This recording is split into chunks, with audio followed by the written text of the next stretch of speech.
अरे पिंकू, ये पहाड़ कहाँ से आ गया? अगर इसे नहीं हटाया तो गांव में मुसीबत आ जाएगी। हाँ? एक रंगीन और खुशहाल छोटे से कस्बे में दो सबसे अच्छे दोस्त रहते थे, टिंकू और पिंकू। टिंकू गोल मटोल, खाने का शौकीन और हमेशा रोमांच के लिए तैयार रहने वाला बच्चा था। उसे नई चीजें ढूंढना, अजीब घटनाओं को समझना और मजेदार कारनामे करना बहुत पसंद था। पिंकू पतला दुबला, तेज दिमाग वाला और शांत स्वभाव का था। वो हर चीज को ध्यान से देखता था और मुश्किल से मुश्किल समस्या का हल ढूंढ लेता था। दोनों की दोस्ती पूरे कस्बे में मशहूर थी। जब भी कोई अजीब घटना होती, लोग जानते थे कि टिंकू और पिंकू जरूर उसे समझने की कोशिश करेंगे। सुबह का समय था। छोटा सा कस्बा धीरे धीरे जाग रहा था। लाल छतों वाले घरों के ऊपर सूरज की सुनहरी रोशनी फैल रही थी और पेड़ों पर बैठे छोटे छोटे पक्षी चहचहा रहे थे। कस्बे की गलियों में हलचल शुरू हो चुकी थी। कुछ लोग अपनी दुकानों को खोल रहे थे और बच्चे स्कूल जाने की तैयारी कर रहे थे। उसी समय टिंकू एक गली में घूम रहा था। उसकी नाक हवा में सूंघती हुई इधर-उधर घूम रही थी, क्योंकि उसे कहीं से स्वादिष्ट नाश्ते की खुशबू आ रही थी। थोड़ी दूर पर पिंकू अपने छोटे बैग के साथ सड़क पर चल रहा था। वो रास्ते में हर चीज को ध्यान से देखता जा रहा था। दोनों दोस्त जल्द ही सड़क पर मिल गए और साथ-साथ चलने लगे। तभी अचानक कुछ अजीब हुआ। आसमान का रंग धीरे-धीरे बदलने लगा। नीले आसमान की जगह हल्का बैंगनी रंग फैलने लगा। कस्बे के लोग रुककर आसमान को देखने लगे।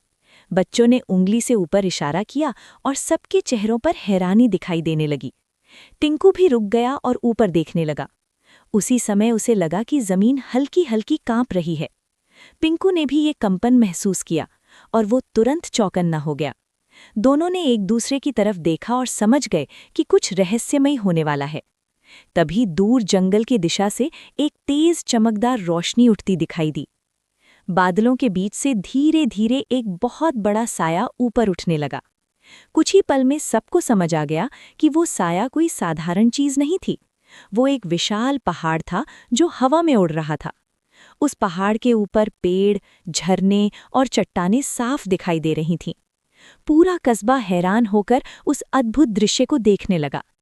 टिंकू की आंखें गोल हो गईं और उसका मुंह खुला रह गया। पिंकू ध्यान से उस उड़ते पहाड़ को देख रहा था और समझने की कोशिश कर रहा था कि ये कैसे हो रहा है। धीरे धीरे वो उड़ता पहाड़ कस्बे के ऊपर आकर रुक गया। तभी उस पहाड़ से चमकदार छोटे छोटे पत्थर नीचे गिरने लगे। वे पत्थर जमीन पर गिरते ही हल्की रोशनी देने लगे।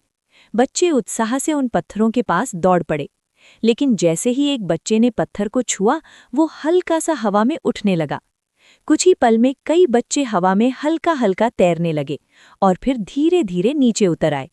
ये देखकर कस्बे में थोड़ी अफरा तफरी मच गई। टिंकू ने भी जिज्ञासा में एक पत्थर उठा लिया।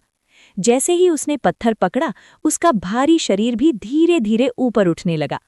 टिंकू हवा में तैरते हुए गोल गोल घूमने लगा। नीचे खड़े बच्चे ये देखकर जोर जोर से हंसने लगे। लेकिन पिंकू को ये मजाक नहीं लगा। उसने जल्दी से टिंकू का पैर पकड़ लिया और उसे नीचे खींच लिया। अब पिंकू समझ चुका था कि ये पत्थर जादुई हैं। उसी समय उड़ते पहाड़ के अंदर एक चमकदार दरवाज़ा खुला। उस दरवाजे के अंदर से हल्की नीली रोशनी बाहर आने लगी। कस्बे के लोग डरकर पीछे हटने लगे, लेकिन टिंकू की जिज्ञासा और बढ़ गई। टिंकू और पिंकू धीरे धीरे पहाड़ के नीचे पहुंचे। उन्होंने देखा कि पहाड़ से एक पतली चमकदार सीढ़ी नीचे उतर रही थी। दोनों दोस्तों ने हिम्मत जुटाई और उस सीढ़ी पर चढ़ना शुरू कर दिया। जैसे जैसे वे ऊपर जा रहे थे, हवा ठंडी होती जा रही थी और नीचे कस्बा छोटा दिखाई दे रहा था। आखिरकार वे पहाड़ के अंदर पहुंच गए। अंदर का नज़ारा देखकर दोनों दंग रह गए। पूरा पहाड़ अंदर से चमकदार क्रिस्टल से भरा हुआ था। बीच में एक बड़ा गोल कमरा था। उस कमरे के बीच में एक छोटा गोल जादुई पत्थर हवा में तैर रहा था। वो पत्थर धीरे धीरे घूम रहा था और उससे निकलने वाली रोशनी पूरे पहाड़ को ऊर्जा दे रही थी। पिंकू ध्यान से उस पत्थर को देख रहा था। तभी अचानक पहाड़ जोर से हिलने लगा। जादुई पत्थर की रोशनी कमजोर होने लगी। पूरा पहाड़ धीरे धीरे नीचे गिरने लगा। अगर वो पहाड़ गिर जाता तो पूरा कस्बा खतरे में पड़ सकता था। टिंकू और पिंकू घबरा गए, लेकिन पिंकू ने तुरंत आसपास नजर दौड़ाई। उसे जमीन पर कई छोटे छोटे चमकदार क्रिस्टल दिखाई दिए। पिंकू को तुरंत एक योजना सूझी।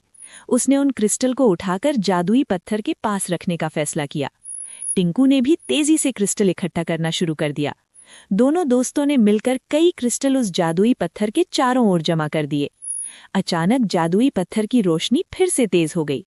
पूरा पहाड़ स्थिर हो गया और गिरना बंद हो गया।